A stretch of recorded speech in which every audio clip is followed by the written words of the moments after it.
Welcome to Talk Tech with Data Dave. I'm Alexis, your host of Talk Tech with Data Dave, and I'm here with my friend Data Dave to talk about all things technology, all things data, all things cloud, all things D3 Clarity. Hi, Alexis. This is Data Dave, Dave Wilkinson, CTO and founder of D3 Clarity. And thank you for having me back and for talking all things data. I really enjoy this podcast, but what makes it better is when we have listeners who ask questions. Don't get me wrong, I have a ton of questions for you, Dave, but whenever a listener offers up a question, the conversation just goes so great. So if you have a question for Data Dave, email us at talktech@d3clarity.com and we'll be happy to answer your question in the podcast. You can also submit a question right on the D3 Clarity website. Either way, we'd love to hear from you. Talk Tech with Data Dave is brought to you by D3 Clarity, offering clarity for improved decision making. D3 Clarity delivers profitability multipliers through better data and digital infrastructure. For more information, contact D3 Clarity at d3clarity.com. All right, Dave, a couple of weeks ago, you and I and Patrick Walsh, our cloud team leader, had a conversation about kind of security of identity in the digital world. And we started the conversation talking about identity in the digital world in general. And we put a pin in that at the time of the conversation. And I'd like to come back to it today because it's a much bigger conversation than just authentication and the computer knowing who we are. So I want to hear your perspective. What is identity in the digital world? Okay. That's a loaded question, Alexis. It really is. I love those questions. That's a big question. What is identity in the digital world? Okay. So identity, let's go back to some definitions, right? Identifying something. We can identify lots of things, right? People, places, and things. We identify them as a physical place in a world, as a event, as a person, as a number of things, right? So if we go back to that as a structure, which is what do we identify? We're particularly talking about the identification of a person, right? It could be the identification of your dog, but we're particularly talking, interestingly, in the digital world, we're particularly talking about the identification of a person. If I talk about a place for a minute, just to establish a fundamental backdrop, right? If I talk about a place, what is a place on the planet Earth? A place on the planet Earth is a point on a map. It is a place, a location where people are, often a latitude or longitude coordinate from the equator, from the meridian, etc., to give you a place on the map. So it clearly identifies that place. It could also be an address, right? An address is a place, somebody's address. But how do you identify? How you can identify a place before it's an address, but with a latitude, longitude coordinate, right? So if you're building a house, you can identify it first. So that's so an identity is the data, if you like. Go back to what we said about data.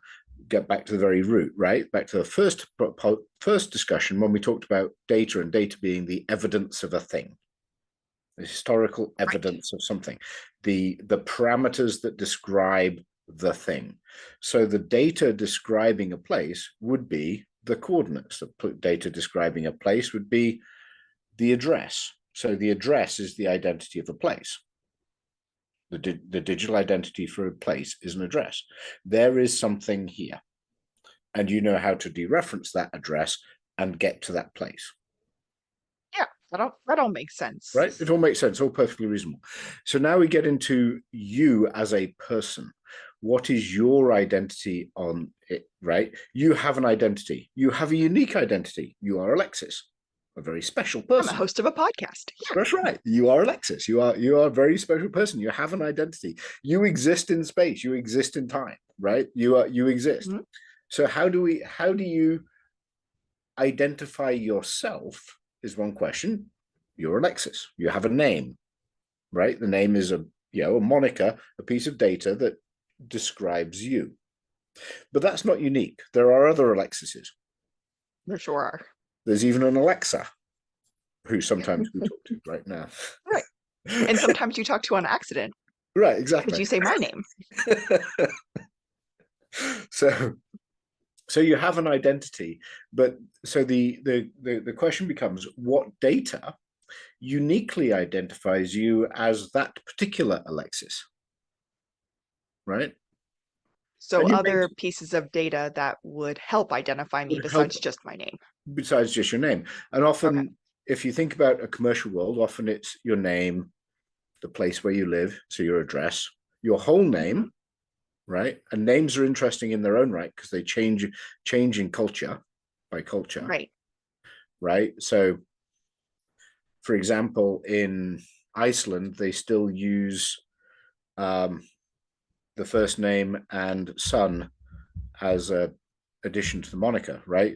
Like, no, Oh. my name Wilkinson, son of Wilkin. They Hmm. still do that in Iceland, Oh my right? goodness. So I had so no idea culture, that was still a thing. right? So cultures still do that. So and names mean different things in different cultures around the world, which gets really interesting when we get into names. So different conversation, right? So what is the moniker, the name, and the data, the ancillary data that describes you as a unique individual, right? So that becomes your name, maybe your address, maybe your phone number, right? Yeah. Increasingly, your identity is connected to one of these, Hmm. right? Your To a device, cell phone. Yeah. right?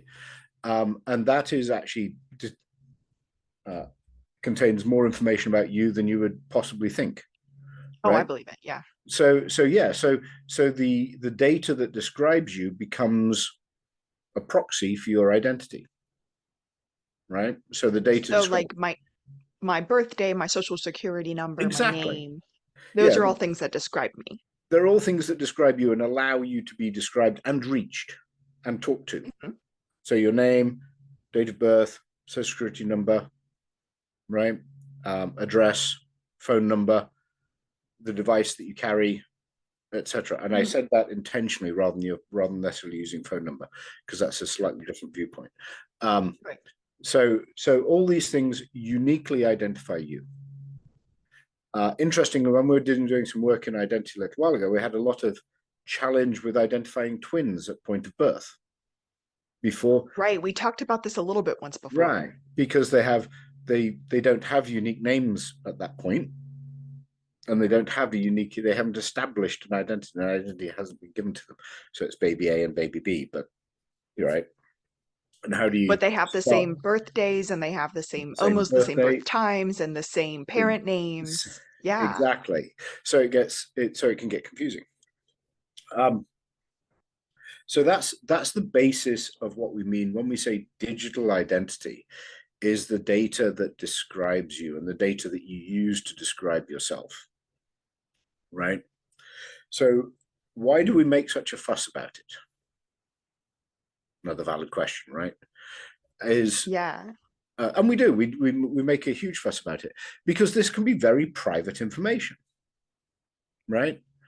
Um, My social security number. Yeah. My birthday. If you have that, you can get a credit card in my well, name. exactly. This is the point: is that in the modern world, digital theft and digital impersonation is very dangerous. If I can get a credit card get a credit card in your name and pretend to be you, that's essentially where it's defrauding the financial institution and theft from you because you're liable for those funds.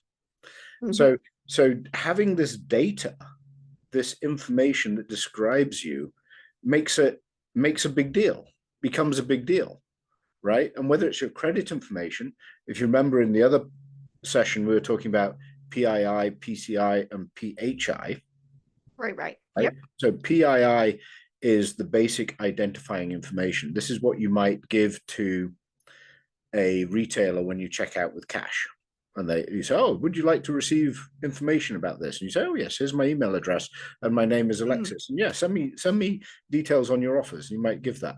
If you pay with a credit card, you've given them personal credit information, right? If you PCI. Right. PCI, so that's PII and PCI, and then if you apply for a loan, mortgage, bank account, etc., there's a lot of PCI and personal financial information, personal credit information that goes into that, and that can be incredibly valuable to a bad person, right?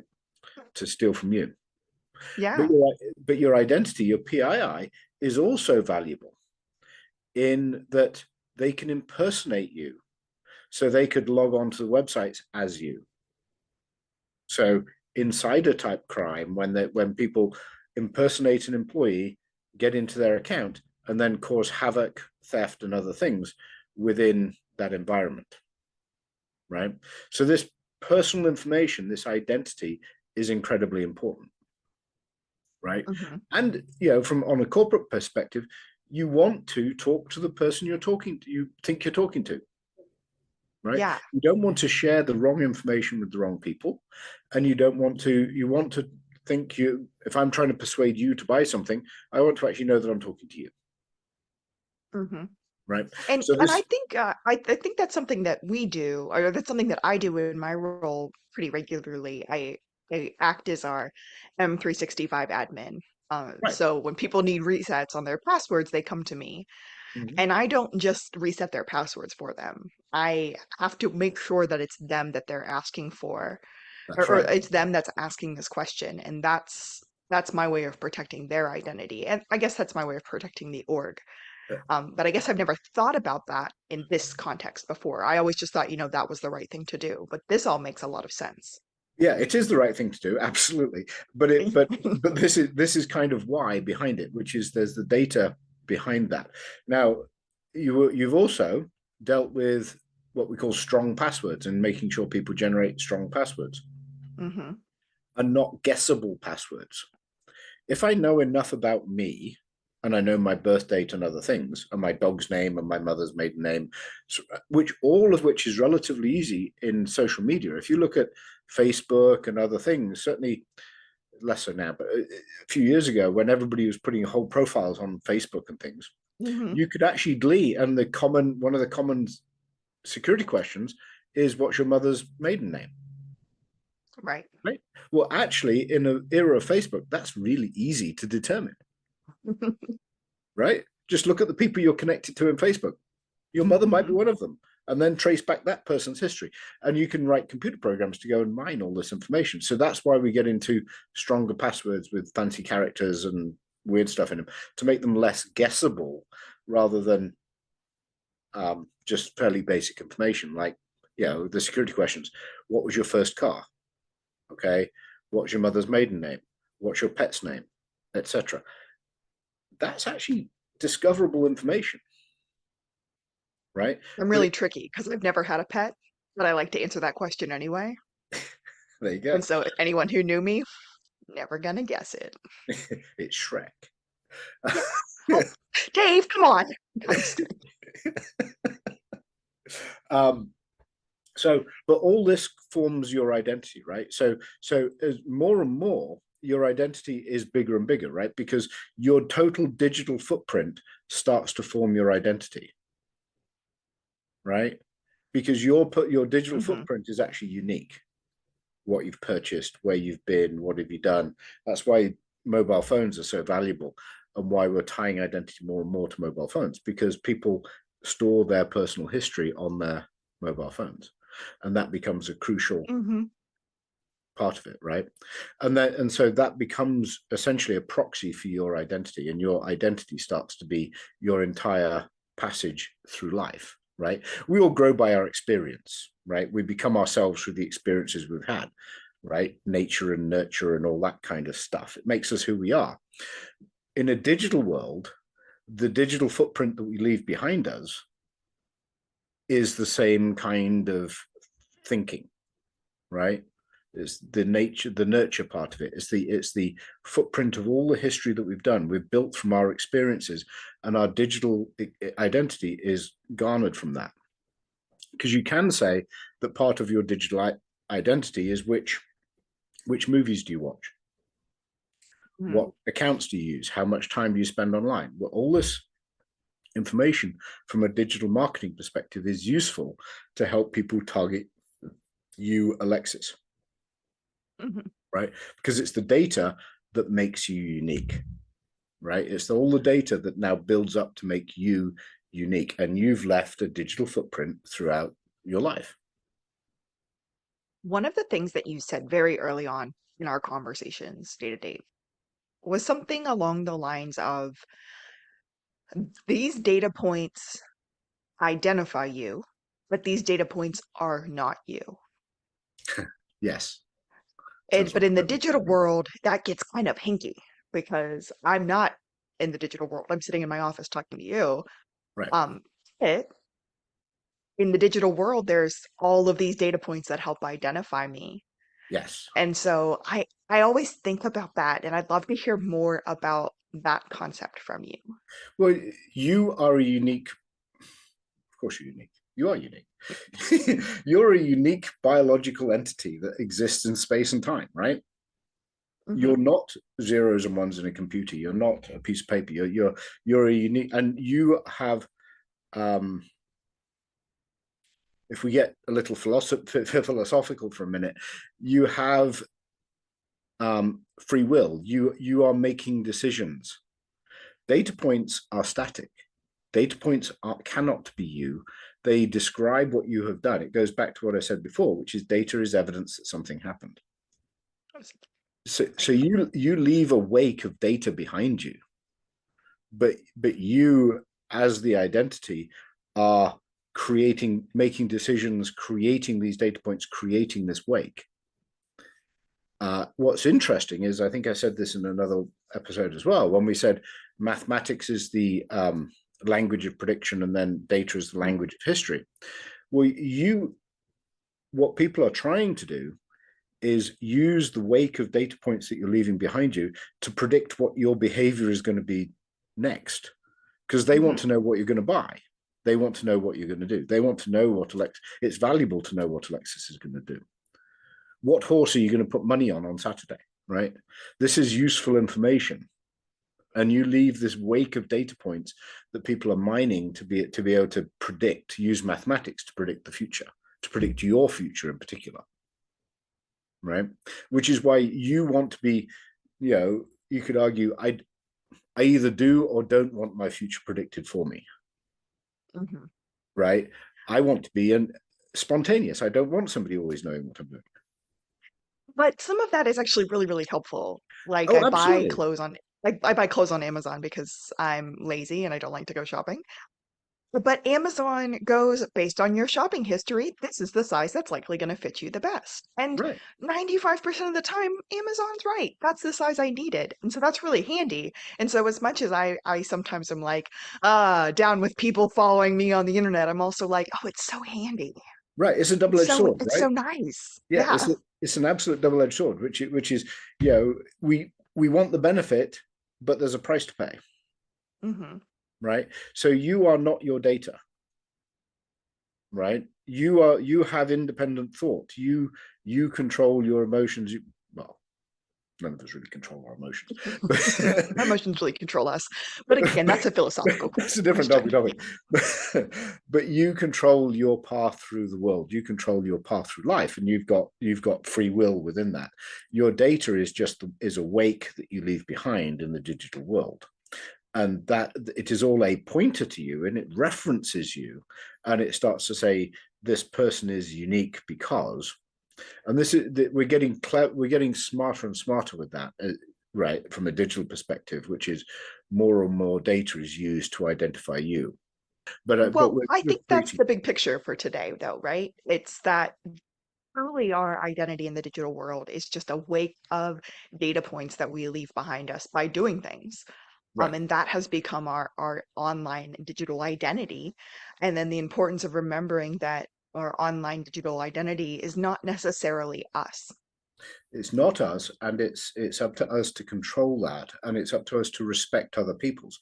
But there are some core nuggets of it that we use all the time that do identify the personal identifying information, your name, your address, your social security number, all these things that are incredibly valuable to you, right? Because they point to you, Hmm. and you are not your data. Your data is not you. Right. I'm just me. You are you. Well, it's a And lovely way to end this podcast, Dave. I like that. Yeah, me. And you will remain you, Well, and you are unique. I appreciate you answering my question for me today, Dave. Like I said at the top of the podcast, if anybody has a question for Data Dave, please feel free to email us at talktech@d3clarity.com, or you can submit a question right on our webpage. We are more than happy to answer your questions in the pod. Otherwise, Dave, thank you so much for chatting today. I appreciate you taking the time to answer my question, and I look forward to talking again. Excellent. And thank you. It's always fun. If you have a question for Data Dave, reach out to us via email at talktech@d3clarity.com. We'll be happy to answer your questions in the podcast. Thanks. This podcast has been brought to you by D3 Clarity. No one has time or patience to fix all of their data and infrastructure problems. D3 Clarity helps some of the world's most recognizable brands take the right action to turn their information into strategic profit making. For more information, go to D3 Clarity, that's the letter D, the number 3, the word clarity.com.